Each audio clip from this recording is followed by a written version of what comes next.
Yo, yo, yo, what is happening? This is Logan Robinson from Here the Spear, presented to you by Noel Game Day. We are here on this wonderful Thursday evening here in Tallahassee. We're kind of all over the place. Charlotte, down there, and where are you near, Nate? Tampa area? Bradenton. Yeah, that's right. You're right near IMG. Los here in Tallahassee with me. We're here to talk a lot of Florida State football, a lot of recruiting, a little bit of basketball too. Austin's got some updates there. Terrence Mann is also blowing up. Florida State is back in some workouts. Jalen Ramsey changed his number. Derwin James is back in full go systems. Omar Graham, maybe a commit to watch out for this upcoming weekend. Latest on Destyn Hill. Boston College is copying uniforms. There's just a lot of stuff to go over. Let's jump right into it. With me this evening, Austin Veazey, our lead basketball writer, up there with me at the top. Nate Greer at the bottom right corner with a weird name down there that I don't understand, saying Carlos beats Logan by 20 yards. That's just not going to happen no matter what. But Nate Greer, lead recruiting insiders in that crib. And then Los making his comeback, baby. Los is back in the club, man. We're just vibing out tonight. We're going with all the stops. What's going on, gentlemen? How we doing? Good to see you, Los. I know we talked a little bit in production meeting last week. But Just busy, man. Things been busy. The new training program is going amazing. At least 18 clients. It depends on the day. I mean, from ages from 7 up until 23. I got a couple semi-pro guys, a couple guys getting ready to try to walk on to Florida State. A kid getting ready to go into TCC. He just wants to train and stay in shape. A guy that's playing at FAM. A couple semi-pro guys. I mean, a lot of kids. So it's going well, man. It's really, really heating up. Getting ready to got some ideas, brainstorming about a 707 coming soon in August. I got a 707 I'm getting ready to build coming up soon in August. So, and things are moving now. Just being blessed right now. How you guys been? That's great, dude. And you got to talk about the body armor real quick, man. Oh, so I went to a camp last weekend with a great friend of mine, Balin Trujillo. He runs and owns. He's the CEO of Advanced Quarterback Training.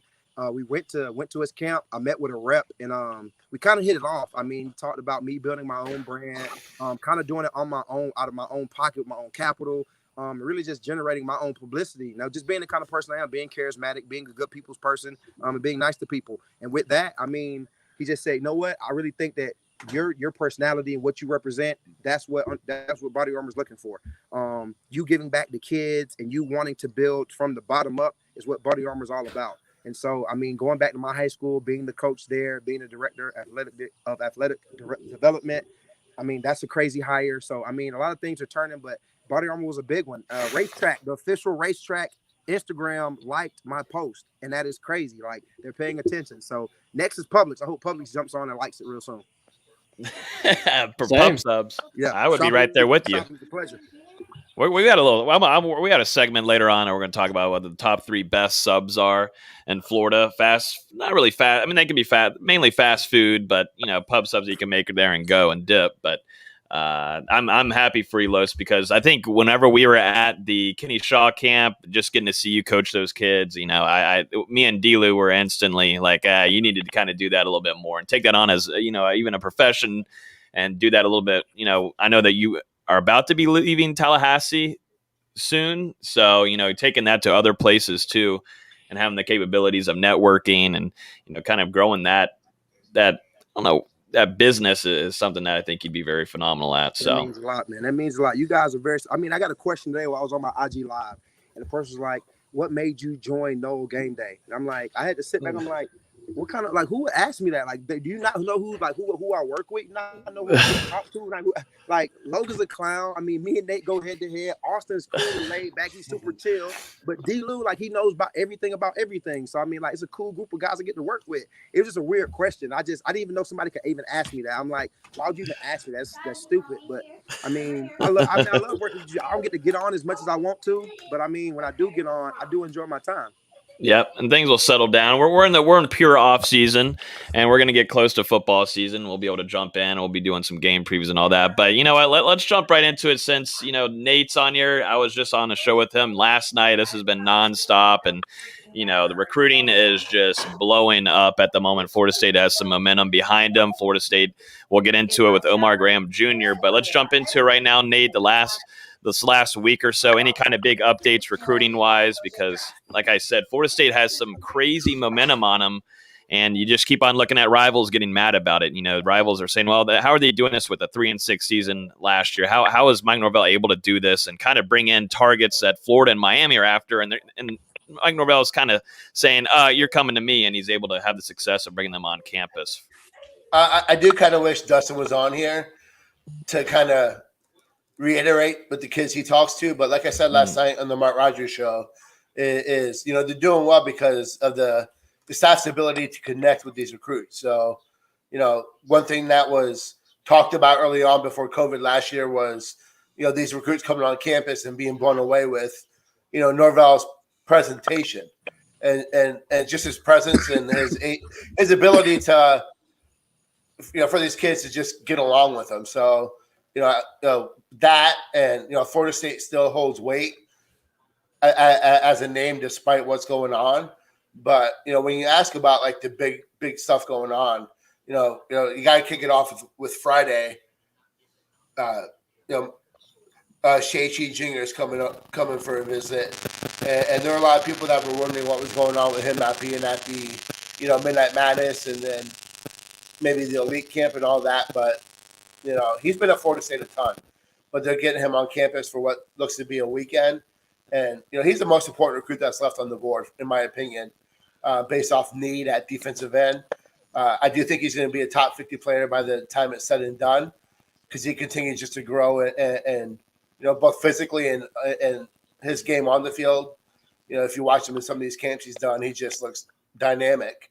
And plus just the legacy part. His dad is an all-time great at Florida State, and the optics will look bad if, Florida State doesn't land him. So they get him on a visit this weekend, and they also get Richard Young, the number one running back in the 2023 class from Lehigh. His head coach is a former Florida State guy.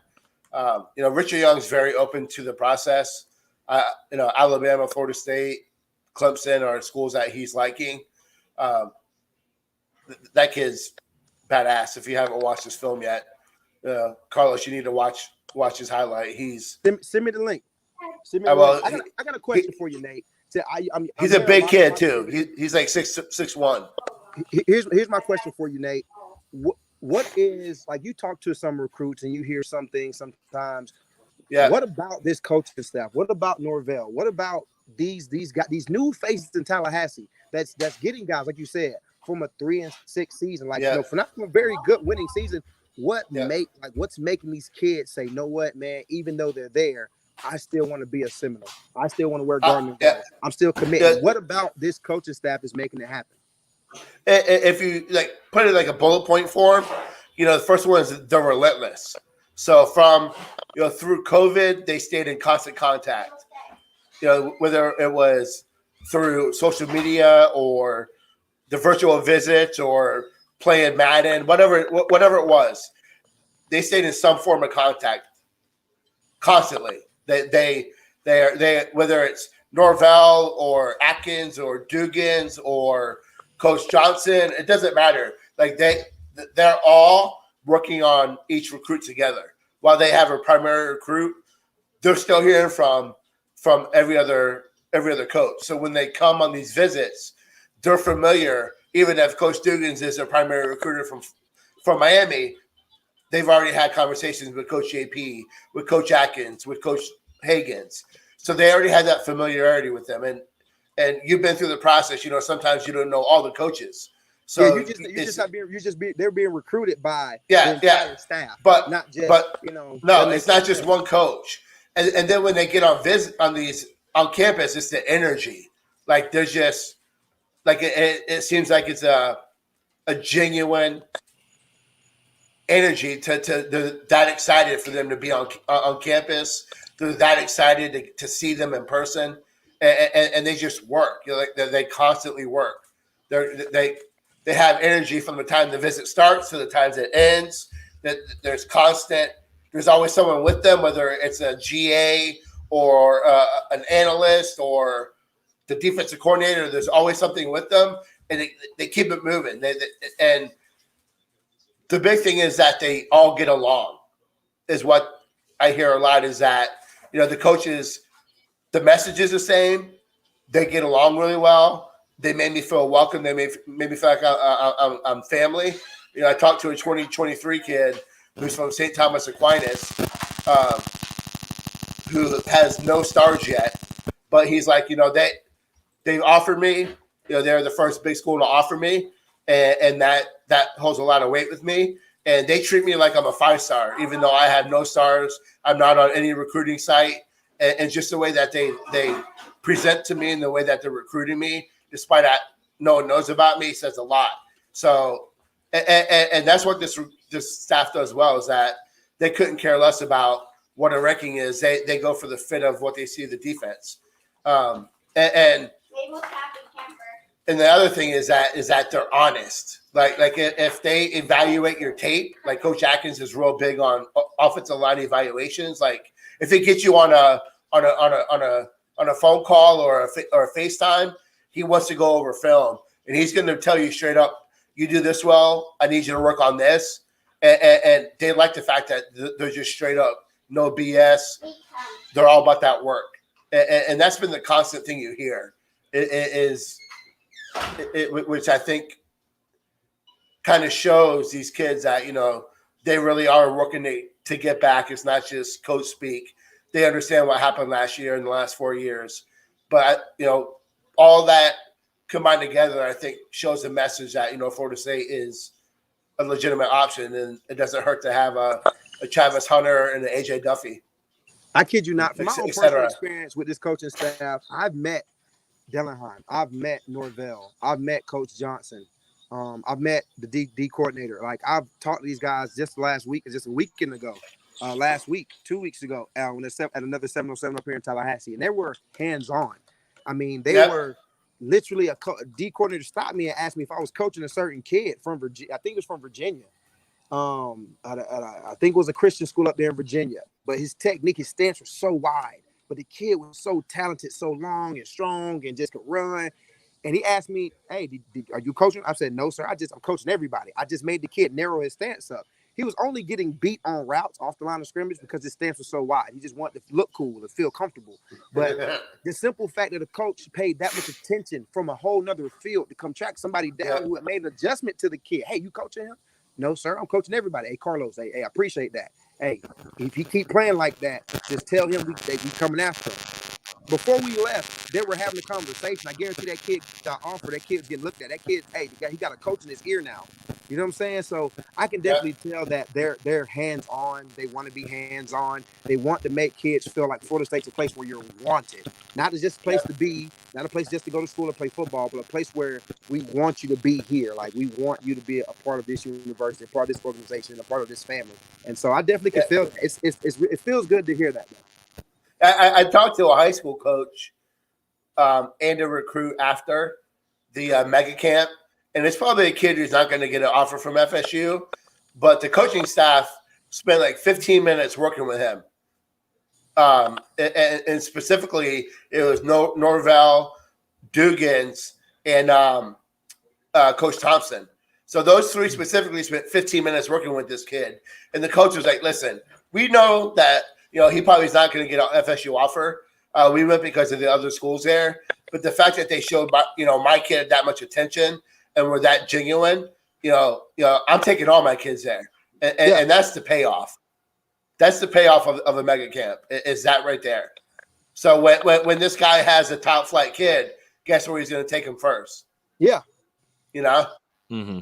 I understand that. I will do that. Back at my school, I expect to bring my kids to Tallahassee multiple times this year during the season when I get back at Ridge Community. I expect to be up here all the time because they're gonna show love. They're gonna be real. I don't expect a lot of kids to get Florida State offers. I hope I can develop some down there. But the exposure kids can get coming to a university where they're gonna feel love, they're gonna feel like, dang, this is what it feels to be at a big time school. Why not give them that feeling? Why not give them that exposure? And that's what a lot of these kids need. I even talk about it now. A lot of kids just need somebody to say, "Hey, I believe in you. Work a little bit harder. Like, move a little bit harder." Sometimes it takes that. But you look at the last weekend's visits with Terrence Gibbs. I know he's probably still leaning into Florida. He's a running back, but Florida State definitely positioned themselves well. Aluba, you know, a lot of people making fun of Dillingham in that song, whatever, you know, but you know, that was ridiculous. Yeah, that kid loved to visit and is recruiting his tail off. You had the JUCO Anthony Landfree from California. You had Dr. Richardson, who's about to make a decision here soon. And then you had Omar Graham, which is probably the big news out of the weekend, was he got the offer. Yeah. And a couple days later cancels his next 2 visits and bumps up his announcement date. So I think that's, you know, the tea leaves there. Talk a little bit. Go ahead. Hey, Carlos, I compared him to Reggie Northup yesterday on the Mark Rogers podcast. If you guys don't remember Reggie, I kid you not, you can ask some of the older guys when Reggie came on campus. Reggie is a see-ball, hit-ball kind of linebacker. Yeah, he is the definition of a energy bringer. I get goosebumps when I talk about Reggie. Reggie used to be on a dangerous missile on special teams, and he was a contributor from the time he stepped on campus and the time he left Florida State. Like I do think he's a little bit better in the passing game. Yes. Than what Reggie was, and I talked a little bit about that last night. Reggie was a pure run stopper. Reggie was a pure run stopper. Yeah, he's a missile. Like he's like you said, he sees it, he's gonna go get it, and he's gonna inflict pain. Yeah. And I think they probably saw, you know, Omar probably showed them, you know, his ability to be, you know, a little flexible, a little. Like the ability to get out there in space, and I think that's probably what led to the offer. But I expect him to pop soon. That's just how it's going to happen. He's making his announcement on Sunday at 6 p.m. I believe. Yep. 6'1", 205. Big boy. I like the comparison that we talked about on the Mark Rogers show, but that comparison to Reggie Northup being a hard-hitting kind of guy, that same build of being a middle linebacker fits him very well. That kind of he looks like his build-wise is a little bit like Reggie was coming out of Jacksonville.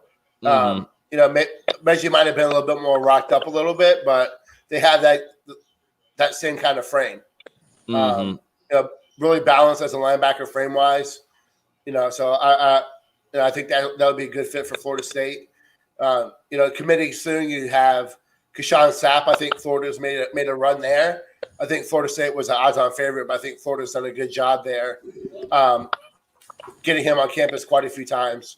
So I think that's going to be a little bit more of a battle than we think. You talk about Omar Graham. You talk about Dr. Richardson. I think he comes home and goes to Florida State. Kenai Charlton's been at Florida State now like 7 times. And then you have Bishop Thomas, the defensive lineman out of Central Florida. So I think those are all guys that have been to Tallahassee a ton. And those are all guys making decisions within the next 2 to 3 weeks. So hey Nate, yeah. Let me ask you a question, Nate. You're big in the recruiting game right now, Nate. Yeah. Give me what position do you think is going to take recruiting wise to put Florida State back in, you know, top 10 contention in like within the next 2 or 3 years? What group is going to do it? Because we're recruiting great talent across the board. I really can't tell you what group is going to do it. You know, I think it's 2, to be honest with you. I'm going to eliminate the receiver room. No, I think it's too far gone, too far young. I think the quarterback room is going to take Duffy, or you know what I'm saying, it's going to take a new face to come in and truly develop under Norvell. I think that's going to take some time. Running back room is pretty established. I mean it's pretty zeros ball. I mean it's nines ball to get. I mean, so you got to kind of dip and dab in that. I think it's going to be all defense that really changes Florida State. I think it's the secondary is going to have to really step up and make a play, and the defensive front. I think it's an offensive line and defensive line. I think it's those 2 positions that Florida State hasn't done great. And I think on the offensive line, they've done a great job building their board. You know, Julian Armella's the number 1 tackle on their board. But you look at a guy like Elijah Pritchett, who they've done an amazing job with, had him on an official visit recently. And some think that he may be better long-term than Julian Armella. You have a guy like Dr. Richardson that could develop into a tackle. Their board has grown significantly across the whole entire offensive line. So I think Coach Atkins has done a phenomenal job. But I think you kind of hit it too, was that defensive front. They don't have a guy like Timmy Jernigan. They don't have that true interior. They don't have a Marvin. They don't have dog. No. Think about this at Florida State. I played with Jacoby McDaniel. I played with Anthony McLeod. I played with Eddie Goldman. I played with Jimmy Jernigan. All those guys were poster guys. Mario Edwards. You know what I'm saying? I mean, I played with poster guys. Even Brian Burns is decent poster guys. They were face guys. Those are guys you put on your calendar when you make the big ass posters. Like, those are the guys. We haven't had one. And even Marvin's play wasn't even matching the hype he was getting, and we already talked about it. So, like, who's like, you're 100% right. Is Jermaine Johnson that guy? No, I think he is, but he's a 1-year guy. He's a one-year guy. I think so. But for me, I look specifically at their inability to get to the quarterback, and when you can't do that, it doesn't matter what you have inside. So you look at what they did last year with Peyton and with Wilson from Virginia. I think those are two true pass rushing ends. Yeah, that I think will get to the quarterback. That's why I think Marvin Jones is far and away the most important. He's a true DN. Getting Nigel Kelly back into the class is vital because he's a true DN. So I think if they can hit that defensive end class back to back and then bring in a couple guys in the middle, because this year, this 2022 class, I think is not that great at D tackle. The few and far that are elite, or Florida State's not in the they're not going to get them. But you look at a guy like Horace Lockett or Bishop Thomas, guys that have started to emerge now that COVID's over. I understand that. I was going to mention, too, speaking of defensive ends, jumping into some visitors upcoming this weekend, Marvin Jones Jr., Shade Tree's son, is going to be in attendance this upcoming weekend. He's visited multiple times, but this time going to make another visit to Mike Norvell and Adam Fuller over there in the Moore Center and check out campus, along with also the number one running back, Richard Young, who will also be in attendance in that 2022 class. A pretty big visit there for getting him to come on board. But, going back to the defensive end, Marvin Jones Jr., you get him on campus again. You get him around a lot of the recruits there. You're just trying to seal up that whole thing with him. And you talk about defensive end, something much needed. And, man, if nobody's seen yet, I might be able to pull it up here in a second if you start talking about him. But talking about Marvin Jones Jr., he showed up in spring, and this boy is putting on some size. Yeah, he's up to like 240. Genetics much? Yeah, and he's like just getting quicker, faster, bigger, stronger, all those adjectives that you use for a blue chip recruit. So, they got to get him. And I'm a big fan of Nigel Kelly. I think he's right there behind him. He took a major step forward last season. So they got to get him back in the class. Yeah, the factor of having, Marvin Jones Jr. is, when you're looking at needs, he's probably at number one. We've talked about it before. Then we talk about it on the Mark Rogers show. But as of needs of a guy that you would love to have, not only is he a legacy guy, but just much needed in a position, it's got to be Marvin Jones Jr. Yeah, the top three most important, like I said last night, are Jones Jr., Kevin Coleman, and Julian Armello at this moment. And then going on to who I was just mentioning a little bit ago, Richard Young, a number one running back, coming in attendance, coming to visit this upcoming weekend. Yeah, that's someone whose coach told me specifically that he needs to see some productivity from FSU, some improvements in order to continue to consider them an option. So, I think you get him on campus, wow him like they've been able to do all these other recruits, and he's going to be when they got to produce on the field. Is it just me, or am I the only ones hearing that zapping noise? No, you're not. I'm hearing a zap. There you go. Now it's gone. It might have. You're good. No, you're good. Let me see. Let me move on to a few other things. I think that's pretty much wraps up recruiting for right now. I believe nothing else too crazy. I wanted to look at something real quick, something funny to look at. So Boston College released their new uniforms this week, as of I think really today, and they look about as identical to Florida State's. At least from Florida State's jerseys. I don't know which years they were, but I mean, look at these. They look almost. I mean, this definitely looks. Whenever these two face, I don't know how they're going to do it. Someone's going to have to put on like glow in the dark, and they're going to have to play at night or something. Someone's going to have glow in the dark uniforms to make it look a little bit different on the field. But these look almost. It's just getting closer and closer to identical. They just don't have the travel patterns on the sides there. Yeah, they look like the pre-2014 jerseys. Like, I don't know when they started for Florida State, but they look so similar. The gold on the pants is a little bit brighter, or a little bit darker, I should say. But other than that, they look so identical. I know a lot of fans were upset yesterday. Or I guess this morning, whenever it came out. Do you like them, Nate? I kind of think they're really basic, but the color scheme is very Florida State-ish.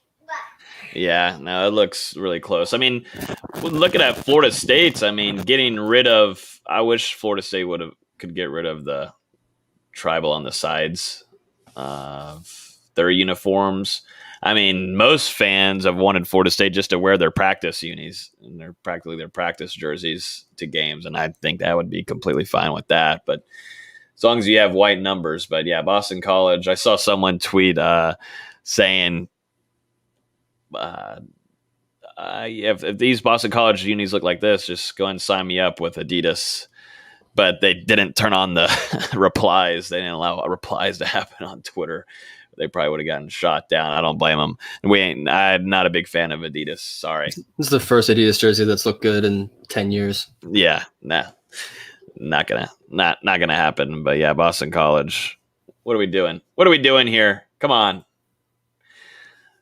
Moving on here from that, Florida State just recently today released some info. A lot of people this is probably the number one most message thing that we get on social media is updates on tickets. So Florida State most recently, as of this morning, released some information on ticket sales and single tickets and when that will become available. They're doing another 2 to 3 game package deal again. I'll bring it up here on the stream for you guys to see. But important dates to know: the season ticket holder single game tickets are available on June 17th, which is as of today. On June 21st, 2 or 3 game ticket packs will become available. And if you're a booster, the single game tickets become available quite a bit earlier before the general public season tickets get released.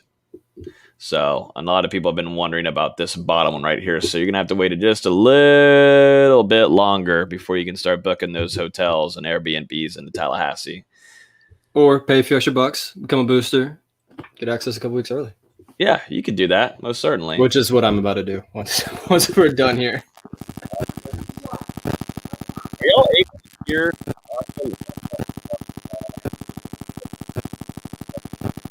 Hold up. If you're able to hear this. If you're able to hear this. I don't know if you are or not. No. So you can't hear that? What? No. Dang it. I think I might be able to fix that for the next stream. I won't do it right now. But yeah, Florida State released a little video there that was pretty dope too, to go on with it. And they're expecting 100% capacity for that game. So, I mean, that's going to be a wild weekend in Tallahassee. I tweeted it earlier, but it's going to be craziness on Labor Day weekend because you got Friday, Saturday, and you've got, Sunday to just go full out, full force. You get to watch football all day Saturday, and then Monday you get to recover from all the kegs that have been hit. Those ticket prices are insane. Oh, they're crazy right now. $264 on average for section for row 85. Nah, I'm good. You got to pull some strings. Give me that Champions Club there, Logan. Hey, I would hook you up. You know that. I'm trying to find the tickets here. Here, let's pull up the tickets and see what the prices are as of right now on June 17th. Let's see. When I look like last week, they're in the 400s, and I'm like, I'll wait. Yep. Oh, yeah. Yeah, not going to work. Yeah, let's see what we got here. Okay, so you can do a little section 29. That's home side. Row 70. What? Row 76? No. That's not too terrible. I'm in 52. I'm in 32. If I'm driving 9 hours, I'm not sitting 76. I would just say that. Yeah, I mean, if you're driving like that, like a crackhead on meth. Yeah.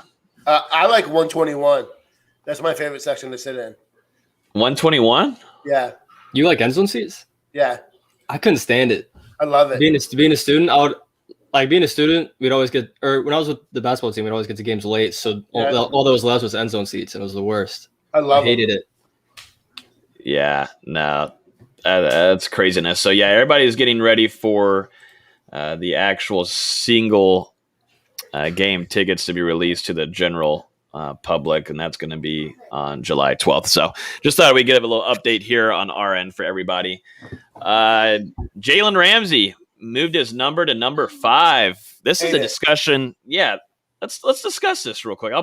I'm just over here sharing screens. I'm just over here loving this thing. But yeah, Jalen Ramsey has switched his number to number 5. Gentlemen, thoughts? What do we think about this whole situation? I don't know why he went with 5. I'm sure there's some story to it that I didn't hear. I just don't like it. Should have gone with 2 or 8. Or just stay with 20.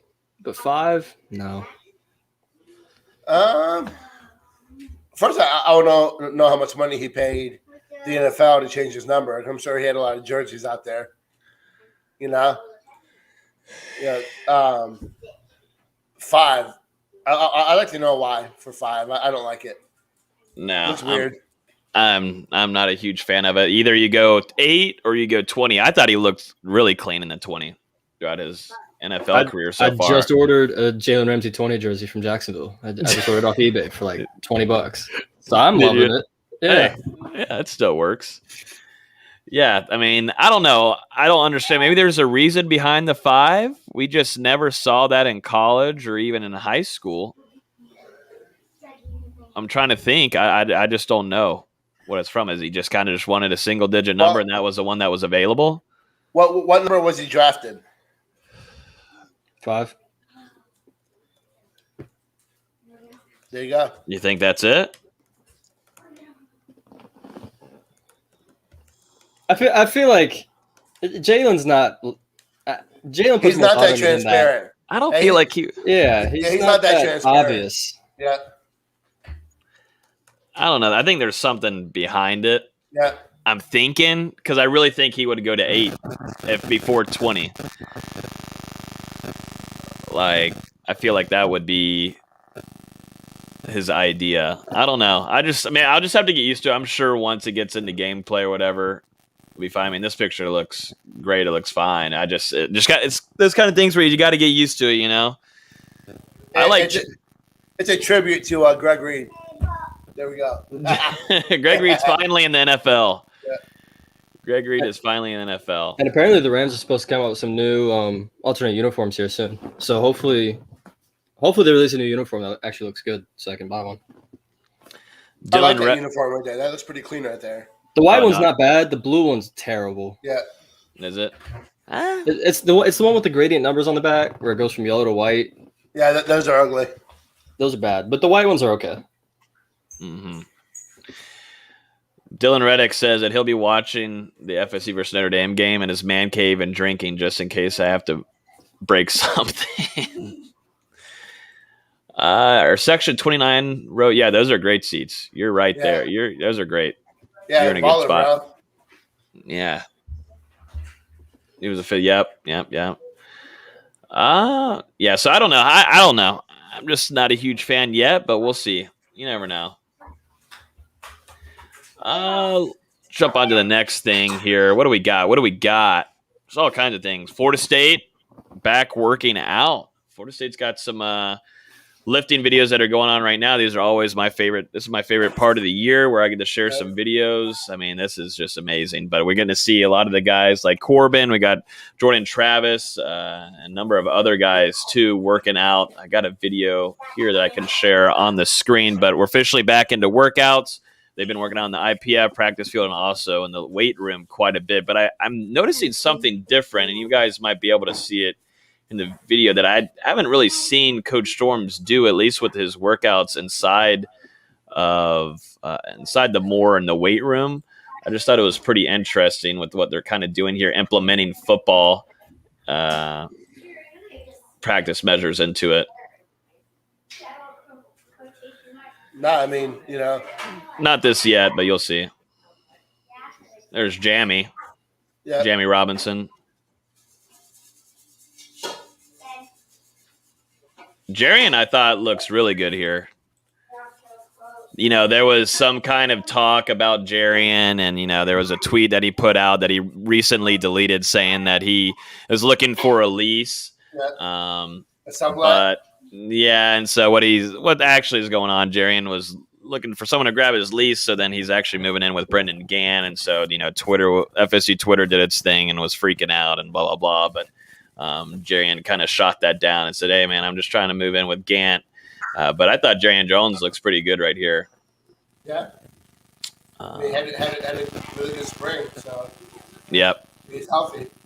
Yeah, healthy is a big thing for him. That's Fabian, if I'm correct. That looks like that does look like Lovett. James Blackman? I'm just kidding. That looks like Blackman. It does. Here's Jay Trapp. I thought this was pretty interesting. Hand strength. Yep. And Corbin right here.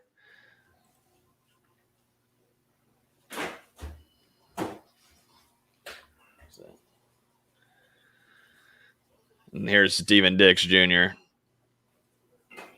Woo! It's a big boy right there, man. But yeah, I thought these are pretty good to see. Maybe a different side of the workouts that Coach Storm doesn't usually share, which is pretty cool. But yeah, Jamie showed up in great shape. Whenever we saw him, me and Delu went to the spring scrimmages. I mean, he looked in phenomenal shape, and it looks like he's just even getting a little bit better. But he looks like he's going to be looking fine for fall camp. I saw a video of or a picture of Fuller. He needs to move inside. He looked pretty good.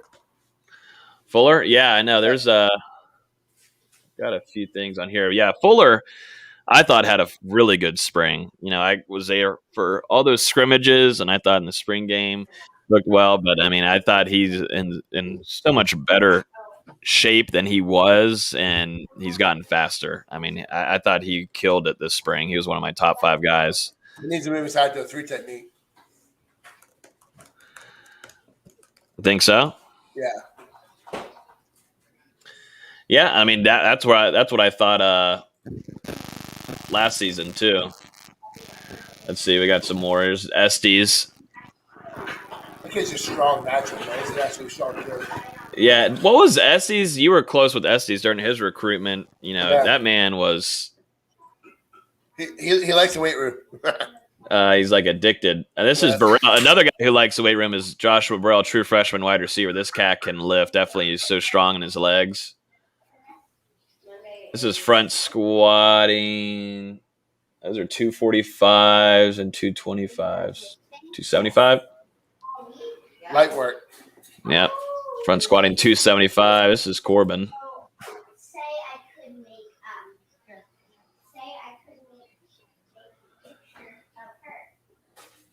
315.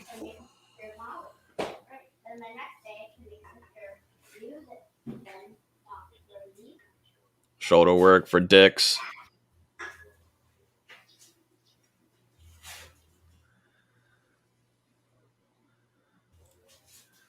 Looking good, so keep working. It feels good to be back. It feels good to be back in regular workouts, man. Football is finally making its way to us. I was just noting on here, Derwin James is fully back. There's just a lot of videos from the Chargers out there, but seems like he's back and 100% ready to rock. I mean, he looks great. That's one of your favorite guys. As long as he stays healthy, he'll have a great season. Yeah, I mean, Nate's getting bit. Please don't get bit by the Chihuahua. Nah, Derwin, I think is. Man, if he could just really stay healthy, and then now you got Asante Samuel Jr. too, man, it's just crazy how many Knowles are over there on that West Coast right now. But that DB, that defensive backfield, and the coach that they have too, I think if everything goes well, Asante should have a really good year, and Derwin James should, solidify himself as being maybe a comeback player of the year, because there's so many players that will talk about him. They have so much respect for him, and he hasn't fully played really. He's played a season, and he's been injured throughout the rest. Wait until he fully gets a few seasons healthy. I mean, the respect even goes up more. I mean, he's just so gifted. It's not even fair, but I love Derwin. I mean, we saw what he did his rookie year. I mean, he was all pro his rookie year, right? I mean, he stays healthy. He's got the talent, clearly. Yeah. No. I love Nate's talking to us, but he's muted. Yeah. He was all pro as a safety and a DB. So he's kind of like a double all pro. Yeah. Mm-hmm. He's man, I can't wait for him though. I wanted to bring this up because I thought it was pretty interesting to me. I thought we'd go through real quick, kind of like we did last season and last offseason, kind of go through a top 3 favorite and top 3 that we hate the most. But top 3 fast food subs, and I put out a tweet earlier today listing my top 3, which I think is about as accurate as it gets. I hate Subway, so if anybody brings up Subway, please leave whatever you're doing and go try a real sub, and don't ever eat that kind of mess.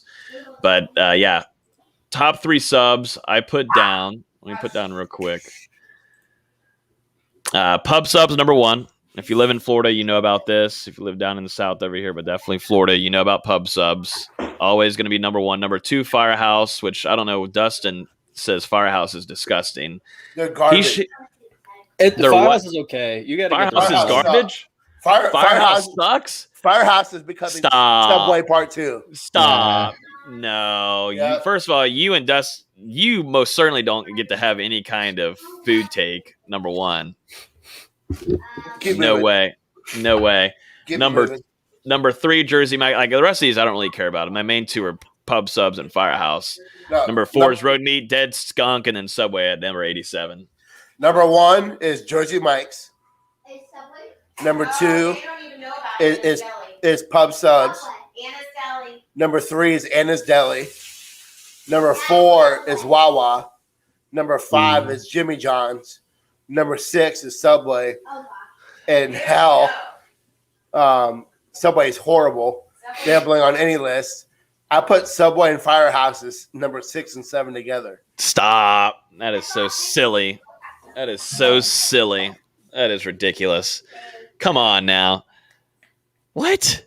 Yes. You would put Subway ahead of Firehouse? Is that what you just said? I put them together. Like they share number 6 and 7, which I never eat. I never eat them. I think a lot of people don't get to have any kind of takes on subs if they just put cheese and meat and mayo on it. And I feel like that's what you do. No veggies, no kind of good sauces, no spicy sauce, no spicy mayo. I do mayo and cheese. That's it. Toasted. Which is not it either. I'm gonna let you know now. No. Which is not it. I've never had. Maybe I have, but wait. Dustin was too sick to come on the podcast. Yeah, I don't. But he's replying. He's replying. Yeah, I don't think he's sick. I don't No, think so. I think it's crybaby. Yeah, I don't think he's sick. I think he was kind of faking that. I think the fiance said, "No, not tonight. I'm sorry, ma'am." There you go. Here's a good question. He's probably sitting he's probably sitting on the toilet, watching it. I mean, am I going to get my he's 3 hiding. Gonna get what? Am I going to get my 3 in? Like pub subs, Jersey Mike's, and then local Tallahassee spot, Metro Deli. Okay, that's fine. See, now I'm Metro going for like Deli- something that everybody knows. Yeah, of, though. but if you go to Tallahassee, you got to go to Metro. Okay. Metro is just one of those places. I'm just saying that take on Firehouse being down there in the same category as Subway is so blasphemous. It's not great, but it's not as bad as Subway. No, it's mid tier. What are you getting at Firehouse, Nate? Always put it near slums. The last time I've been to Firehouse was before my oldest was born. So you're talking like at least 12 years. Oh my gosh. We're gonna stop it. Oh god. All right, real quick here from Frazier asking off subject. Deshaun Corbin will be the rush leader this season. Does everybody agree on this? Yes.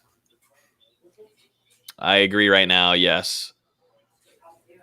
Austin, do you agree right now? I don't know, honestly. There's gonna be so many split carries that, he probably will be the rush leader, but I don't think it's gonna be by a lot. Especially if DJ Williams gets the carries we all thinks he's gonna get. I would not be surprised if DJ Williams is the one leading that room. Whoa. DJ Williams leading it in the rush yards? I could see it, especially if he shows up like we all think he can. He's got the talent. I think he's going to spend the first few games as the red zone guy. The inside the 15 kind of guy. I think it's some utilize Corbin more in like this passing game and use him in the backfield.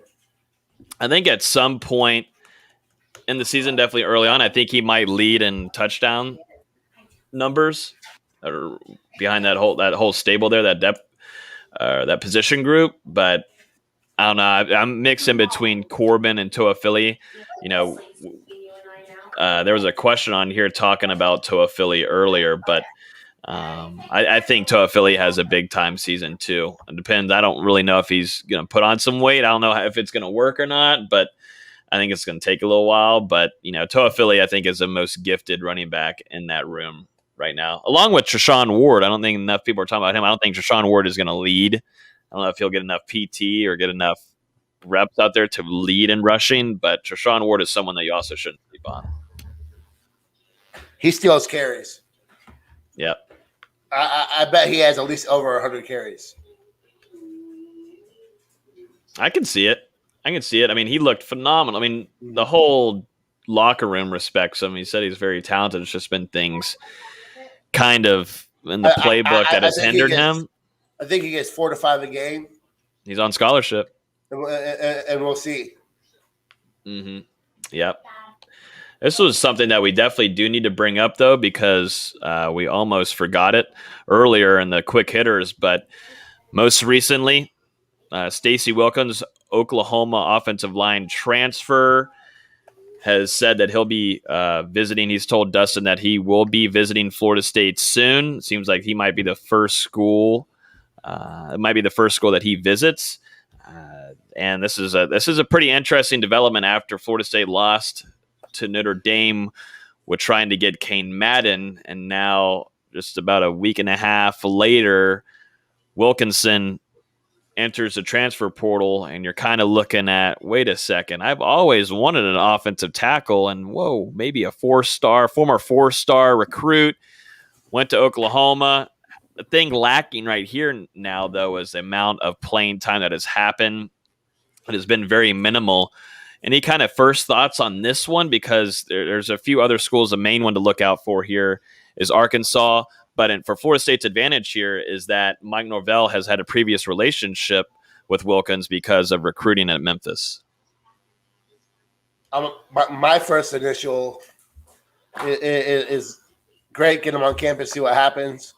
But with him being from Arkansas and Arkansas having Pittman as their coach, I think it's going to be tough to beat. with what he did at Georgia. And Arkansas's offensive line was, I would say not significantly, but much better than the previous year with him. So I think they're going to be tough to beat. I'm also wondering, how does Florida State feel right now? Do they feel kind of fine? I mean, of course, they were pushing hard after Kane Madden. I mean, who wouldn't in that position and what Florida State's at offensive line? But, I feel like Florida State kind of is starting to feel a little bit more comfortable unless someone shockingly enters a transfer portal and there's some kind of leadway for them to grab them and have them come to Tallahassee. I feel like they're kind of set almost at where they're at. You can never have enough offensive linemen. I mean, we've seen it the last few years. One injury. So, and they're screwed. I think at worst, you if you get them, it pushes guys that you don't want on the field, like we talked about with Madden. Same thing. It pushes guys you don't want on the field, pushes them further down the depth chart. So even if he doesn't come in and compete right away for a starting spot, even if they feel good, he's got 4 years left. So, he's definitely would be, down the road, multiple year probably contributor. So you have to go all in on him. So. Well, we haven't talked about this guy in a little bit, but I know you're excited. You were close with him during his recruitment, Nate, but Corey Wren, might not be talking about him a lot. Might be a sleeper guy. Had to deal with injury last year that kept him on the sideline for a majority of the season, his freshman year. But elite speed, can catch the ball. Got to see it a little bit in the spring, also in the spring game. Corey Wren. I think that, he's a jet sweep, kind of get him in the screen game, but I think his biggest impact will be special teams. So, yeah, we were told he was starting at kick return. Yep. So I think that's good. That's a good shot at happening as long as he stays healthy. Mm-hmm. Yeah, his speed, you gotta utilize it. I think you start off with the kick return. You have Travis J. You've also got Corey Wren back there, and then I think for punt return, I think it will end up being Travis J. And then I think it'll kind of just be the swap of those two back there. That's kind of the way I'd put it. Yep. I wanted to share a little picture here of Jameis Winston looking nice right now. He's been training a ton, but there's some latest pictures of him training in his Saints gear right now. But, I mean, this guy has been putting in some work this offseason. It's probably the best he's ever been in, probably. Oh, yeah. I think he turned a vegan last year, if I'm correct. Or, yeah, I think his dieting has changed quite a bit from what I was told. Look at his legs.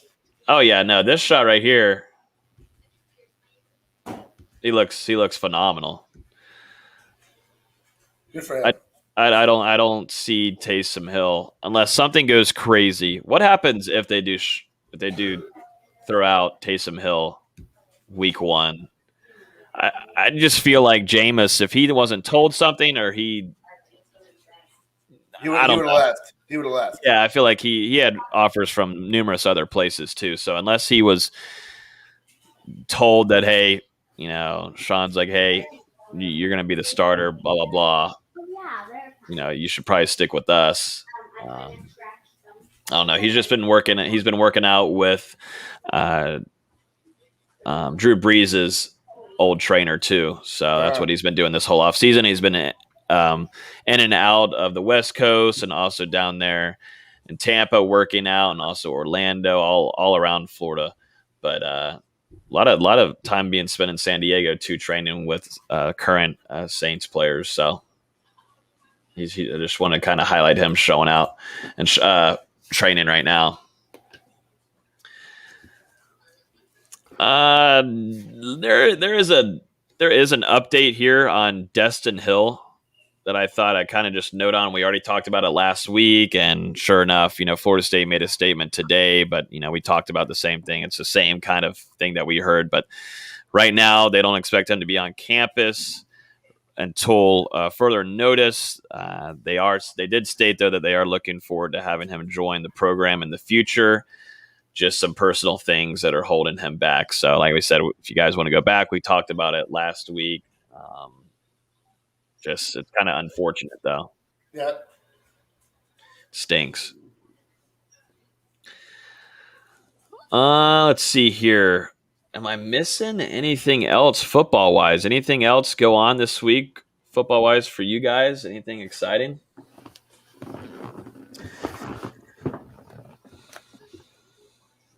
Dang, that's crazy, guys. Y'all are awesome. I mean, I'm the wrong guy to ask about that. Golly, y'all are awesome.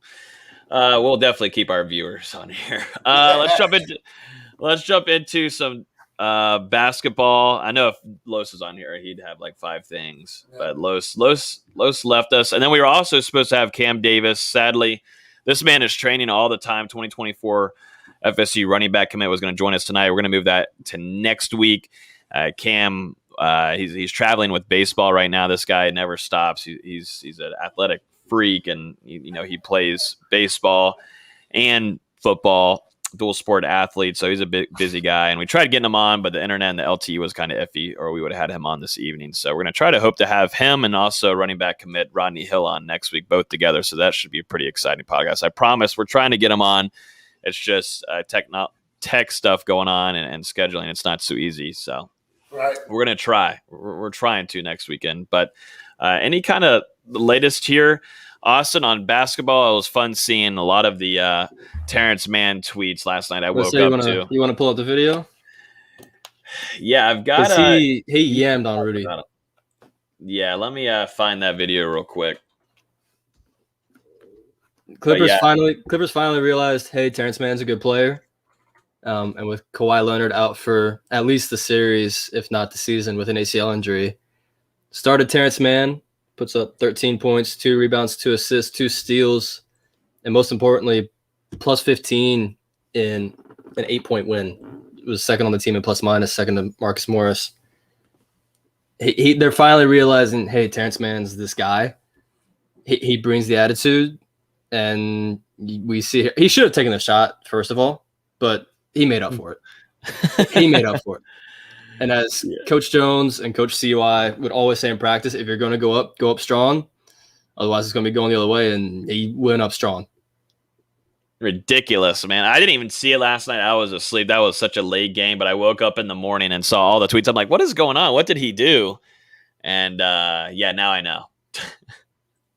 I mean, it's just a great play. The great thing about these Clippers games is when they've been playing in LA, there's so many former FSU guys out there watching Team Man. The last couple of games, Fiondu Kabengele been out there. Devin Vassell's been out there. David Nichols.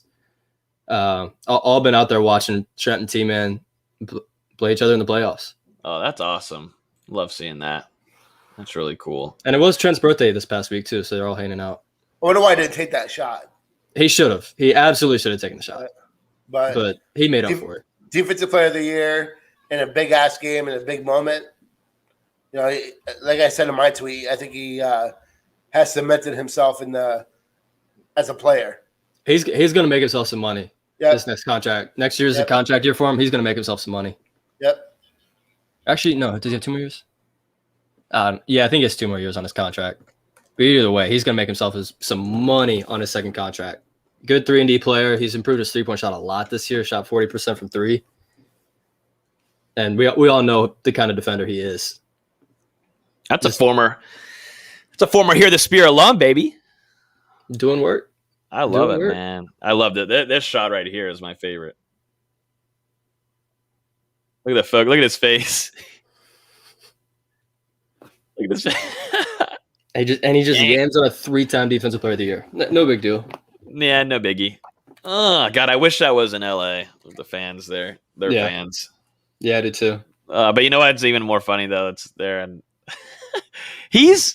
I guess he's always been this way, but I feel like he's a lot more expressive. Oh no, he's always been in the NBA. He's always been expressive. Don't let Tallahassee fool you. And the shadow of Leonard Hamilton being the face of a program. Terrence always expresses emotions. Also, let me ask you a question. So you're close with Terrence, right? Not as much Terrence. Trent, yes. Well, so Why do you think it took him so long to get in the rotation? Part of it's just you know more about ball than I do. So. Part of it's just politics. A lot of these coaches don't play young guys early unless it's, a Luka Doncic or a Trae Young. These second-round guys, it's so tough for them to break the rotation. If you go back and listen to Jerry West after they drafted Fee and Terrence in the same draft, and Jerry West was talking by the end of the season he's going to be an impact player for us. COVID happened, things happened. He didn't get to play right away. Jerry West was super high on Terrence. Yeah. And Terrence had to work to get drafted. He went to the Portsmouth Invitational, went to the G League Combine, then got the NBA Combine invite. He had to work his way to get drafted. And when he did get drafted, he's been making the most of it. At first, he was looking at a 2-way contract, goes to the Summer League, hoops in Vegas, had a phenomenal performance in, the 10 days in Vegas, got the 4-year guaranteed contract, which you very rarely see. Mm-hmm. And he's just been grinding. The Clippers have needed him because they need that slasher, considering they don't have a true point guard. And he can facilitate being 6'5" and a good ball handler. It's just politics with these second-round guys. I mean, he was a big part why they won Game 7 in the last series. Yeah, I don't want to talk about it, but yeah. Yeah, I know it hurts for you, but he's a big reason why I think they win that game. He's the reason the Dallas Mavericks have imploded the last 36 hours. Luka's out. No, he's not. Luka's out. He's out. Not. You're going to trade him for to the Knicks for no. For Julian Randle. No. You talked about earlier when we were in the production meeting that you've got some updates here on some visits going on, and obviously we talked about Trey Mitchell last week, and maybe there'd be some stuff floating where FSU could have a pretty decent chance at landing them. Any kind of latest on Trey Mitchell? I know that he ended up picking Texas, but any kind of take on that? It sucks. That's a big miss. It's a huge miss considering Florida State's front court right now. I don't think anyone would be too confident on the front court of Tanner Ingam, Quincy Ballard, and Naheem McLeod. Whether you want to throw John Butler down there too, I think the staff plans for him to be a 4. But if Florida State needed a guy of Trey Mitchell's impact, and goes to Texas. Florida State got the first visit. Texas got the second. There was rumors he might take a third visit, and then pops the same day coming off the Texas visit. It sucks. It really sucks. Florida State needed him. And now they got to move to plan B, whether that's Musa Cisse, whether that's some other big that we haven't heard of yet. Who knows? But they got to get one more. They got to get one impact guy down there because you can't live with the 3 guys you have right now. And I think they got to get another impact guy on the wing. I think you're set at point guard with Jalen Worley, Caleb Mills, and I think by now Raekwon Evans is staying. He's been participating in summer workouts. You're set at point guard. You got to get one more wing and one more big, and I think you're set. But right now the bigs are looking kind of scary.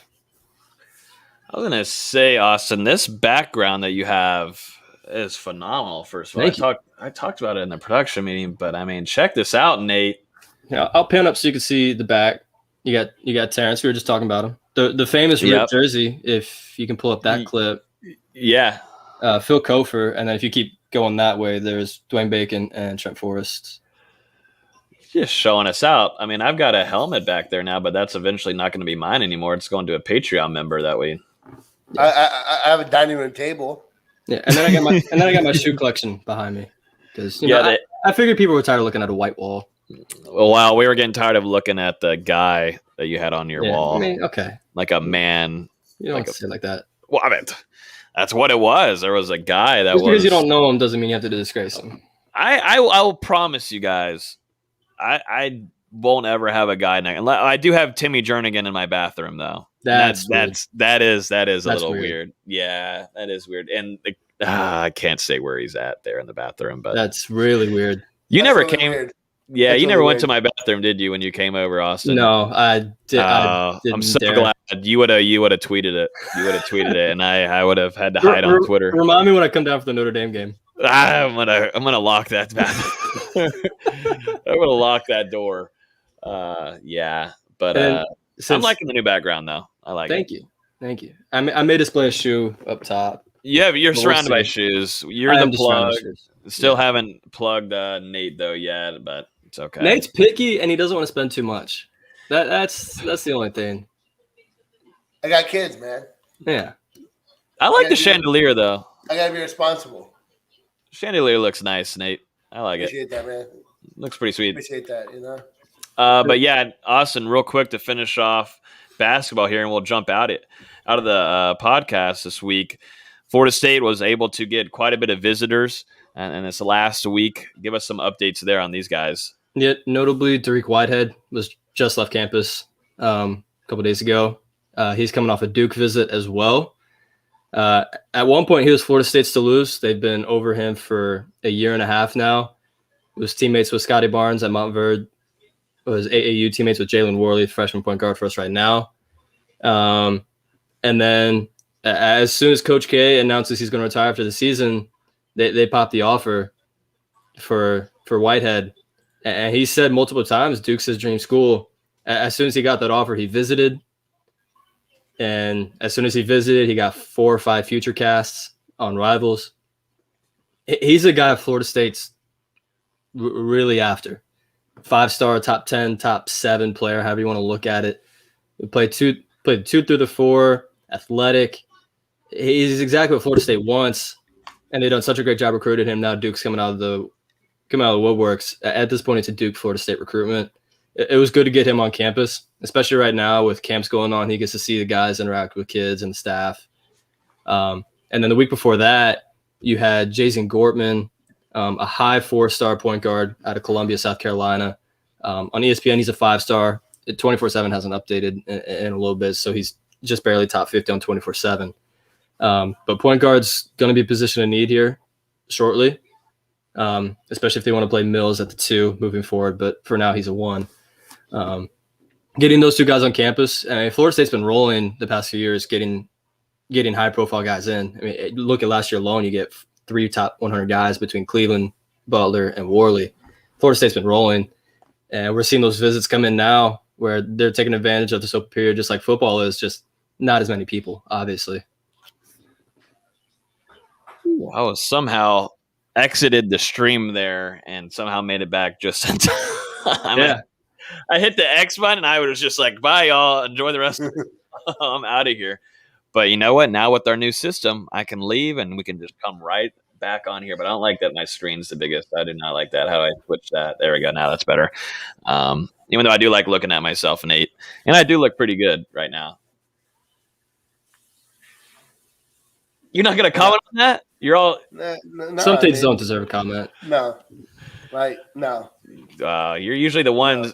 You're usually the one that's giving me a hard time. So I'm glad that I mean, at least you're covering that shit-ass haircut today. haircut. Yeah. I did take a shower and then I looked at it and I was like, oh my God, I can't get in here. Yeah, that's why when I first came in, I had my hood up. It's like my hair would flatten out a little bit. Yeah. No, mine is really just to show off the NG cap, baby. NG cap. Anything else going on this week, gentlemen? Anything? We got to watch out for Omar Graham Jr. for his commitment on Sunday at 6 p.m. Marvin Jones Jr. is going to be in attendance visiting Florida State along with the number 1 running back in the 2022 class with Richard Young.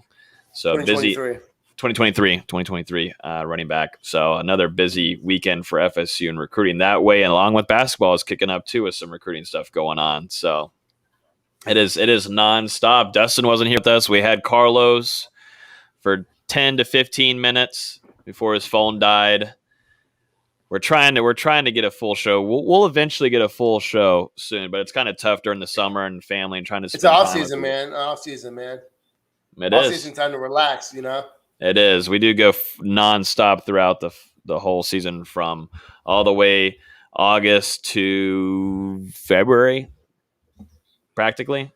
So it's kind of break time a little bit. Got to spend time with the family, enjoy it. And COVID-19's kind of slimming down. There's a lot more things to do, so got to enjoy life. We were all stuck in this house, and I was stuck having to talk to Nate 24/7. It kind of blew. Ooh, tell me about it. You're going to try to go get over to IMG soon, aren't you? Yes. Oh, God. Something's zapping now. Uh-oh. There we go. Let me go and end this because we lost Austin too. I've exited the stream once already, and Nate's microphone is zapping into outer space. But as always, thank you guys so much for listening. If you're listening right now or watching still, or if you're on YouTube, whatever, if you're on YouTube, we would definitely appreciate if you just hit the like. It would definitely help get it out to more FSU fans and come hang out with us. It helps a ton. As always, you can listen on iTunes, Google Play, Spotify, and like I just mentioned, YouTube. If you're on YouTube, also hit that subscribe button too, so then you'd be notified every time we release a new episode. The episodes are always available on late Thursday night, Friday morning for you guys, so you can listen to it if you just are coming in late. If you guys haven't joined yet, I'd suggest joining our Patreon at patreon.com/NoGameDay. Nate, Austin, and Destyn are giving 24/7 updates and nuggets and any kind of insider news that they have regarding recruiting, basketball, football, and plus I'm giving out some nuggets here and there too. What's going inside the program, that's on our patreon.com/NoGameDay inside of the Discord. So definitely suggest you guys go join in there. As always, we definitely appreciate you guys hanging out with us live on the shows, on the live shows. As always, appreciate you. You guys are awesome.